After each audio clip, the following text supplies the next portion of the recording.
มาสมเป็นอาสปะแนงของการสังอินทางเสียงอยู่ค่ะมาในวันที่24 เดือนปี2023มีน้องไหลอ่ำย่ำฮับกันกระตือพ้องตึกเป็นอิงสันอยู่ในไปสิเป็นเพอิงสันเยลงเนื้อสมือหอมตุ่มยาวสมีกวางกลางเศร้าคือไหลหลงปองทรงพระมหมศึกษัตริย์เอ็นยูกีที่พร้อมกันกระตือกับสู่เขามีน้องไหลแต่อ่ำย่ำฮับเสตี10 ตึกกว่าแทงยาววันไหนวันที่1 4 เดือนปี2023เมื่อสะได้ปังไป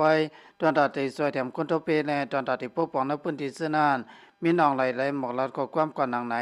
มีน้องไหลลัดว่าสมยิบกองกลางเศร้าคือเขาพิสมาคำเฮ็ดปังตึกสือได้ก็พ้องอินสันให้เขาพ่นการซื้อเขาอยู่แลเขาคำย้ำหับไหลว่าไหนมีน้องไหลสืบรัดแทงว่าเนื้อที่ให้กันไหลในพื้นที่เส้นนั้นสั่งแล้วหื้อมินกับปล่อยหมักเสถียงยาวว่าไหนซึ่งกันอยู่ไปเดิกุมกำดงปองซึ่งพระมมเสสัตเอ็นอยู่กี่แลพระเสริมสมวยดีพระทองสามสมขอเสนายเปืนเผากึดตึกกับไว้สู่เขาเนื้อที่สวยแถมในกุนทพีในพื้นที่เส้นนั้นเขาก็สืบคัดสาเหตุสร้างกว่าในเขาดังหำหึงในเกี่ยวกับปังตึกรายการซึ่งนั้นเขาขาเตรียมปืดตึกยาววันไหนไว้สีอินสันแห่งอย่าเสียสุดเสียคอนเสิมันเขาเอาทับเครื่องมินทับตัวร้นป้าเสียมทับซองก็หลอดตึกซึ่งหลังวันมอเมืองคางน้องมีไม้เตือนสีเกียงน้องเขียวเมืองไตเพียงเสด็จถึงมากุยยีกีเองกบูถึงอิราวดีซึ่งในอยู่ยาวสืบเสนคอนเสิมันเอาตัวร้นในหมากลงไปเสอที่วันใส่ถูน้องหายาคุณเมืองคนหนึ่งในหมัดเสียเพื่อนยีในลูกไว้ซึ่งมาในปีที่10 พี เอ็น โอเอาตัวรถหมากลงไปเสริญคนมังสามดังเนื้อทุ่งหนองให้ยาสิเวงหย่องสวยเมืองไต้ปะซานพองคนเมืองตุทปีอิงสันอยู่ในเมื่อวันที่31 3 เดือนปี2022ย่ำกันในเสาหกมังเนื้อทุ่งหนองให้ยาสิเวงหย่องสวยซึ่งมาในปีที่10 พี เอ็น โอเอาตัวรถไปหมาก8 กรัมไหลจุ่มตื่นคนเมืองสองหลังไหลรู้แล้วกว่าในวันที่31ในกุยหนังเก่าย่ำกันในเศร้าเขาเลยมาหมักปล่อยกระแทงหัวกันได้จุ่มตื่นคนเมืองแทงหนึ่งหลังคนเมืองที่รอดเพอยู่เสดากอกุยกาเขาหมักมาปล่อยสวรรค์คนในทุ่งหนองให้ยาก็หนึ่งนัดในที่สื่อเขาคิดที่หนังไหนทุ่งหนองให้ยาเสเวงหยองสวยยันเพอินสันเซ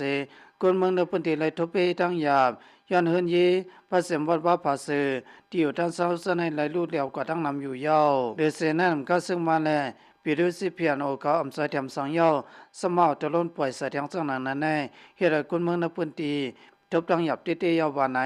เมื่อในกุ้ยนางเก่าเสเวงใส่ถุงเมืองมันขอเสือสมันเขาเอามากับปล่อยเสือเนื้อนาที่กุ้มกำเขียนอยู่เขาเฮรคนเมืองคนหนึ่งได้มาเสียว่าไหนวันที่29 3 เดือนปี2022ย่ำกลางขึ้น10 โมง 40 เมื่อแน่นานขอสิสมันเขาเอามากับปล่อยเสือที่วันขน้อยเสเวงใส่ถุงในเมืองยางเฮรตุ้มเตือปอเทาอายุ70 ปีอุสัมเป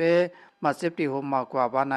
เนื้อนาที่เสนปีสมะมีปังทึกเสดก็ขอสิสมันเขาเอาเฮือมีในตะลุนปัสสิมากลงเสนใกล้ๆปล่อยเสือเฮรคนเมืองเขาได้สมที่อยู่ด้านเสาปัสสิมเฮือนยีคนเมืองเขาก็ไล่ไม่ใส่อยู่ดาเซขอสิสมันเขาที่มาหมักไปกับเมื่อเส้นในทางลูกก่อนว่าไหนเขาเงาสองอันในอมติสึกเขาเจติและอิราวดีเขาเงาคาสุกวยติในคาพี่น้องจะส่งทำเขาเงากระดังเสียงให้อยู่ดีกินวันก็เย็นจำสาเมืองกลาเตรียมทนประมาณสิกรรมอย่าปิดเริ่มติดตามของข่าวเสียงอินสิกรรมคามาส่งทางเสียงคา